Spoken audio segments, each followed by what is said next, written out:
Hi, my name's Keith Cooper, Northlight Images, and in this video I'm looking at printing on canvas on the ET-8500. This is Epson Ecotank printer.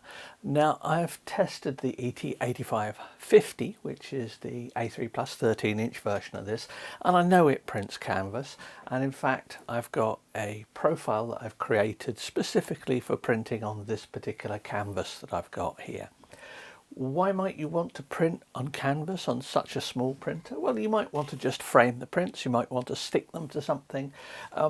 What I'm saying here works exactly the same for the 8550. In fact, I've got a video that also looks at canvas printing on the 8550. But here I'm just going to have a look at some of the print modes of Epson Print Layout. Now, I'm using Epson Print Layout to print this because it has a number of features in it. It's very easy to use, and it's the same on my old Mac here and on PCs, whatever you use. It's free software from Epson. It's really worthwhile getting to try for printing like this.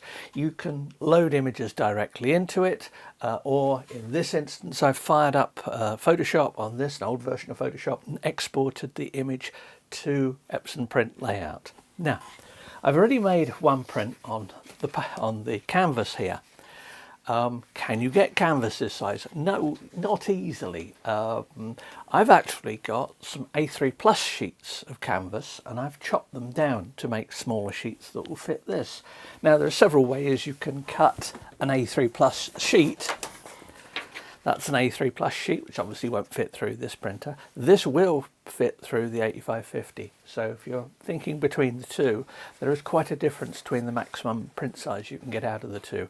You can cut it lengthways, and you can get a sheet there of about 210 millimeters, 215 millimeters by the full length, which is about it's 19 inches, so it's well over 500 millimeters. Now that's if you want a long print like that, or you can cut it widthwise and get two sheets this size of it. Now, I've printed this one here. This is the image. There's the full size image. I was driving across one of the flat bits of Oregon one day, and I just saw the wind pump and the tree and the field and the clouds, and well, just thought that makes a nice picture, and it does. There it is, printed with the image expanded to fit. Now, I've had to create a custom media size for this. Custom paper sizes you can set in Epson Print Layout here, and I've specified a print size, a custom media size of 210 millimeters by 330 millimeters. You can put it in inches as well if you want, but it's easier for me to work in these units for this. So 210 by 330, it's just an ordinary sheet. You can't print borderless on custom paper sizes. You will get a border, so you'll either need to trim that or do something with it. But anyway, there's the basic print. There's a ink splash on the top here where I tried this in another printer that was a bit mucky and left marks on it. This is not from this printer, but yeah, it's a scrap print anyway. So there we go. You can see the aspect ratio at quite tall, but it's quite a tall image anyway, so it works. It's a reasonable looking image printed on this. The paper is a Hewlett-Packard Artist matte canvas, 380 gram. Has no trouble whatsoever in feeding with this. Now, when I've set the paper up here, I've had to set a custom size. I've set the Velvet Fine Art or VFA media setting, so it uses the pigment black on this. And I've set a custom size here of 210 by 330. And that's it. So I've set a size here when I've loaded the paper in the back here, and so it will, hopefully when I put the next sheet in, it will remember it.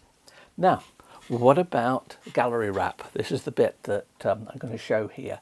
Now, gallery wrap is where you extend the image and you extend it over the edge so that you can put the canvas onto a frame, onto a stretcher, or any other way you want of mounting it. Now, as I say, if you really want to do ones this size, you might want to trim them and direct surface mount them. You might want to coat it. It's a matte canvas. It's quite robust canvas, but it's still a matte canvas anyway. Now, I've got the size set here. I've got the image incorporated, pulled it over. This is the same image that I've printed here at full size. However, to print with an overlap and you can specify the size of the depth of the overlap, which would be the size, the thickness of the stretcher that you're using. Now, I've set a custom size in this for 210 by 330, and that's set as the paper size. I've set gallery wrap because I want it to do the extension. Now here comes the tricky bit that needs a bit of experimenting. I've got paper size, required size, and then I've got canvas size. Now I've had to, and I've done this by trial and error, working out what fits. You create a canvas size. In this instance it is 146 by 266 millimeters, so it's only about that big. It's not very big because remember we lose a lot from the sheet there. I've set a custom size there. Now I've set the custom size and it tells me that if I have a canvas size of 146 by 266, I require a sheet of paper or sheet of canvas 209.8 by 329.8. Well, that's fractionally smaller than 210 by 330, so that's the size that's going to fit this. There is guides of how to use this. The best way is to experiment, and I would say if you're unsure, experiment on plain copier paper rather than sort of mess up lots of sheets of this trying to work out these settings. Everything else is set here. I'm using the mirror image soft focus effect, which you'll see when I've done the print will come out. I'm using an ICC profile, and I'm using my custom profile for this that I created when I did the 8550, because profiles for the 8550 work for this and vice versa. So if you want, I will be producing for the review of this, I'll be producing a few more profiles, but I've already got lots of profiles I produced when I did the 8550 review, because they are essentially the same printer, just a different size. So I've got this set up. I'm using perceptual rendering intent, works quite well on this particular image, and I'm just going to load this sheet here, pop that in there. So we'll lift the back bit up just to rest it. It says on the screen here, paper type, paper velvet fine art, which is the VFA. The VFA setting is the only one that uses the matte black ink as well as the dye inks, so can produce very good results. But I've got a lot of that in the 8550 review, and I will come back to it when I do the review for this one as well. But I mean, the two printers are very similar. I've got it set it for VFA. I've got custom size set, and the custom size is a user-defined size here, and that's the 330 by 210 size that I'd set here.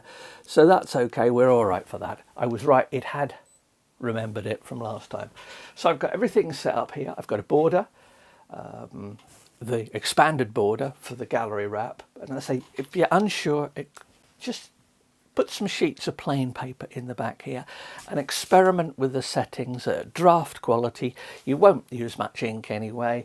Use up a few sheets and get the hang of how to use it. There are a few bits that seem initially perhaps a little counterintuitive.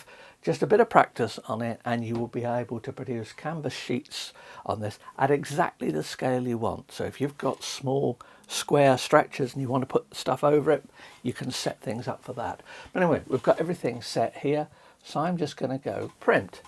Now, for this paper, for the VFA setting, there is only one quality setting. It says standard, it's unidirectional, so it's relatively slow, but it's fine. This printer works really well with media like this. I've put quite thick art media in it.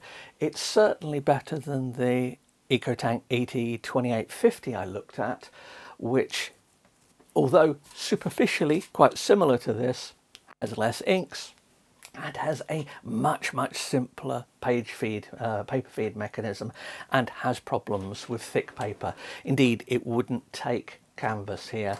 Thicker paper you have to push. This will just draw it in once it's done its usual whirring and clicking that printers do. There we go, it's drawn it in, no trouble at all. And I'll say the 2850 I tested, you just could not get canvas to go through it. It wouldn't work. And this, as I say, it's going relatively slowly, but we'll just wait a bit and it should print. Here we are a few minutes later and the print is coming out. The light here is quite good for checking that your print is okay. It's not colour accurate, it's quite a bluish LED, so don't worry if the colours look a bit odd under the lighting here. It's just there to see what's happening rather than sort of give you a check on quality. And yeah, it's printing okay. The print's coming out quite nicely here. I can see where the expansion has been put in here for the wrapping it round, and this will give us a print that you could put on a stretcher, and it would be 146 by 266 millimeters. Now, I've done that to fit the size of the paper rather than to fit a specific stretch or anything like that. Obviously you need to change these numbers and match them to however you want to mount the print, but there is no reason you cannot do small prints. And there we have the print fitted into its box here.